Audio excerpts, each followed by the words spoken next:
কিরে বন্ধু নেওয়াজ, তোর নামে কি শুনলাম? তুই নাকি বিয়ে শাদী করে ফেলতেছিস খুব শীঘ্রই। আরে হ্যাঁ মামা, তাই তো আমিও শুনলাম।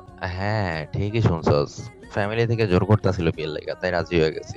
বিয়ে শাদী করলে তো বেটা আমাকে ভুলে যাবি। এই সারা রাত একসাথে গেম খেলতাম, এগুলো তুই কিছুই মনে রাখবি না। দূর বেড়া, তো করে কেমনে বলবো? আমার ছোটবেলার ফ্রেন্ড তোরা, তোগুলোকে ছোট থেকে বড় হইছি। আর মানুষকে বলি আর না বলি, তো করে জীবনে বলবো না, একটু শিওর থাক। আরে মামা, এরকম সবাই বলে, বিয়ের পর সবাই ভুলা যায়। হ্যাঁ, তামিম কিন্তু ঠিকই কইছে নেওয়াজ, বুঝছস? বিয়ে করলে পরে এগুলা কিছু খেয়াল থাকে না, বউয়ের প্যারায়, বুঝছস? দূর বেড়া, কি কস? বউ যদি বেশি বাড়াবাড়ি করে, কিস্তি তুললা বউরে ডিভোর্স দিয়া দিব।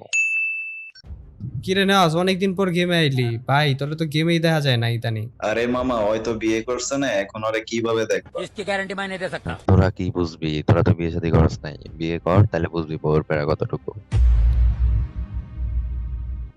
কি রে নামাজ, তুমি বউকে টাইম না দিয়ে তুমি এখন গেমে কি করতেছো? যাও, অফলাইন যাও।